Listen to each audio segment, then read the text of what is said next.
Hello everyone. Last slide में हमने देखा था कि बैंकिंग ऑफ फ्रॉड कैसे होता है, उसके एंगल्स कैसे होते हैं, फ्रिक्शन के साथ या फिर नॉर्मल रिएक्शन के साथ किस तरीके से एंगल्स बनते हैं और किस तरीके से F cos theta, F sine theta या फिर N cos theta, N sine theta ये कंपोनेंट्स बनते हैं। इसके बारे में हमने स्टडी किया था। अब हम जाएंगे कि what is the maximum safety speed of the vehicle when vehicle is travelling on the bank road. So यहाँ पर कॉन्सेप्ट आएगा बैंकिंग ऑफ रोड्स का। आपको मैं एक डेरिवेशन है जिससे मैं आपको समझाऊंगा, उसे आपको प्रॉपर तरीके से समझना है। अगर आपको डायग्राम समझ में आ गया है तो इक्विलिब्रियम के जरिए हम इसे बहुत आसानी से समझ सकते हैं। सो ये डेरिवेशन बहुत सिंपल है। आपको सिर्फ हॉरिजॉन्टल और वर्टिकल इक्विलिब्रियम वाली कॉन्सेप्ट लेनी है, फिर सेंट्रीपिटल फोर्स की, और बस दो इक्वेशंस को डिवाइड करना है और आपका काम खत्म हो जाएगा। सो हम अब प्रॉपर तरीके से इसके ऊपर ध्यान देंगे। सो नाउ पे अटेंशन कि किस तरीके से बैंकिंग ऑफ रोड्स का डेरिवेशन हो रहा है। ओके, सो आपको यहाँ पर फिलहाल एक पेज दिख रहा है जिसके ऊपर मैंने एक डायग्राम भी रखा हुआ है। ये डायग्राम आपके टेक्स्ट बुक का ही है, जिसके अंदर क्लियरली उन्होंने दिखाया हुआ। इस डायग्राम के अंदर अगर आप गौर से देखते हो, सो ये वही डायग्राम है जो इसके पहले भी मैंने आपको बताया था कि यहाँ पर एंगल ऑफ बैंकिंग है।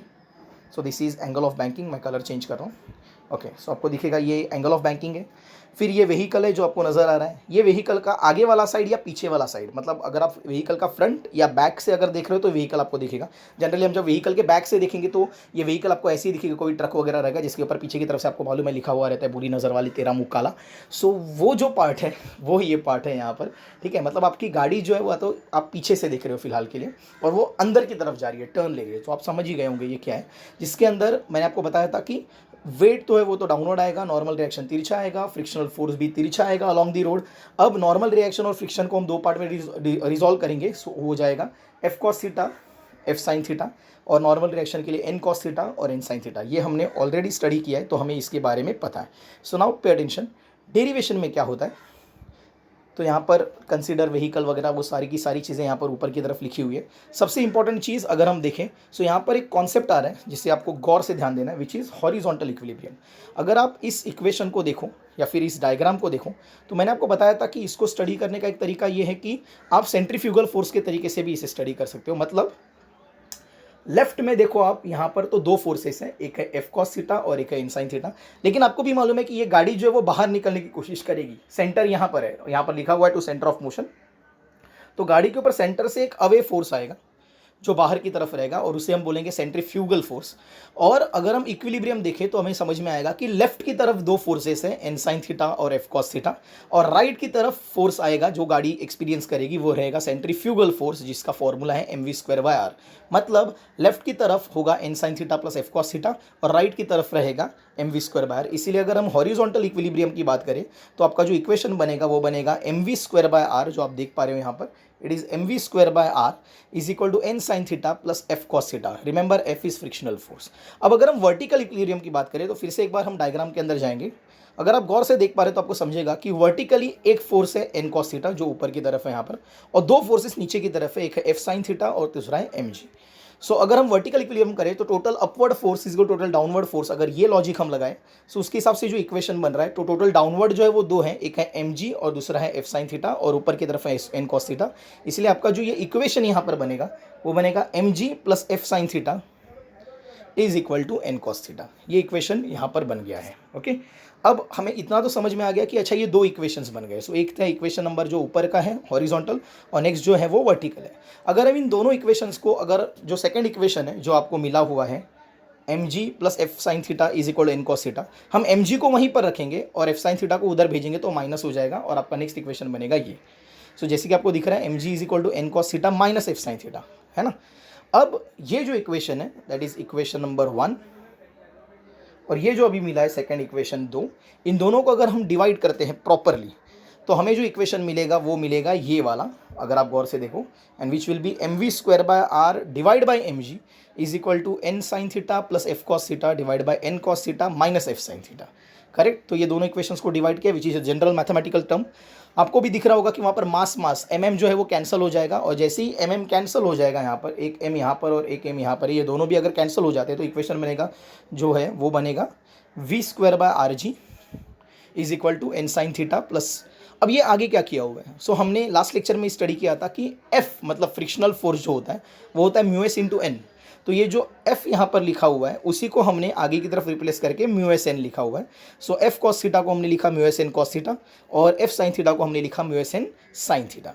सो नेक्स्ट जो इक्वेशन है वो ये बन गया V square by R G is equal to N sine theta plus mu S N cos theta divide by N cos theta minus mu S N sine theta. ऊपर के equation में F को हमने क्या लिख लिया, एफ इज इक्वल टू हमने लिख लिया F is equal to mu into N. तो ये हमने जो इक्वेशन है उसको हमने क्या किया, पुटअप किया यहाँ पर।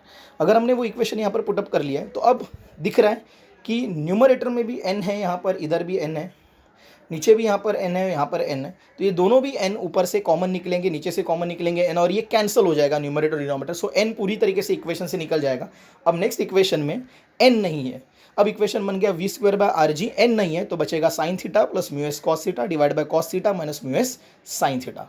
हालांकि यहीं पर हमें v मिल जाएगा, लेकिन हम फिर भी थोड़ा सा इक्वेशन को रिड्यूस करने के लिए थ्रू आउट कॉस थीटा से डिवाइड करेंगे। एलएचएस में V square by R G है, उसे कॉस थीटा से डिवाइड करो दोनों तरफ तो कोई फर्क नहीं पड़ता, इसके लिए वो एलएचएस वैसे का वैसा ही रहेगा। So this V square by R G this V square by R G will be same as V square को कॉस थीटा से डिवाइड करो, फिर आर जी को कॉस थीटा से डिवाइड कर दो, कॉस थीटा तो कटेगा ही, इसलिए एलएचएस तो सेम ही रहेगा, बट आरएचएस में थोड़ा फर्क पड़ेगा। Sine theta by cos theta हो जाएगा tan theta, mu S cos theta by cos theta जो है तो कॉस थीटा कैंसिल होकर सिर्फ म्यू एस बचेगा। यहाँ पर cos theta by cos theta करेंगे डिनोमिनेटर में तो 1 आ जाएगा, इसलिए यहाँ पर 1 हो गया, और mu S sine theta by cos theta करेंगे तो sine theta by cos theta हो जाएगा टैन थीटा। इसका मतलब है आरएचएस में कॉस थीटा के डिवाइड करने से फर्क पड़ेगा और आपका इक्वेशन जो है वो अब जो है वो चेंज हो जाएगा, और चेंज होकर आपका फाइनल मतलब एक स्टेप बिफोर जो इक्वेशन बनेगा वो बनेगा V square by R G, जो आप देख पा रहे हो यहाँ पर V square by R G is equal to tan theta plus mu S divide by 1 minus mu S tan theta.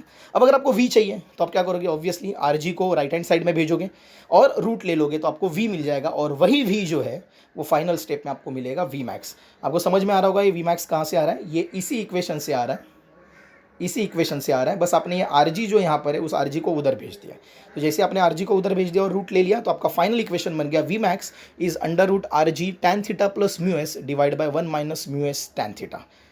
Correct. So ये हो गया आपका इक्वेशन। अगर आपने फ्लैट रोड के ऊपर सेफ्टी स्पीड का इक्वेशन देखा होगा तो फ्लैट रोड पे सेफ्टी स्पीड का इक्वेशन था under root mu S R G, लेकिन यहाँ पर जो इक्वेशन है वो है under root R G tan theta plus mu S divide by 1 minus mu S tan theta. अगर आप उससे कैलकुलेशन करो और इससे कैलकुलेशन करो तो इसमें थीटा है, जिसकी वजह से वी मैक्स का जो वैल्यू है ओवरऑल वो बढ़ जाता है। मतलब अगर सपोज एक एग्जांपल लेते हैं, अगर आपकी गाड़ी फ्लैट रोड पे चल रही है और सेफ्टी स्पीड है 40 किलोमीटर पर आवर या फिर 50 किलोमीटर पर आवर जो भी है, वही गाड़ी अगर आप बैंक रोड पे चलाते हो, मतलब जहाँ से तिरछा रोड है उसके ऊपर अगर आप चलाते हो जो सामने आपको दिख रहा है अभी, तो वही स्पीड आपकी जो है वो 90 या 100 या 120 भी हो सकती है। मतलब बैंकिंग करने की वजह से ओवरऑल आपको फ़ायदा ही होता है और आपका जो ओवरऑल स्पीड है सेफ्टी स्पीड वो बढ़ जाती है। अब इसके अंदर कुछ स्पेशल केसेस है। ये इक्वेशन जो है उसको अगर आप गौर से देखो, आप थोड़ा सा अब आपको हल्का सा इमेजिनेशन रखना पड़ेगा।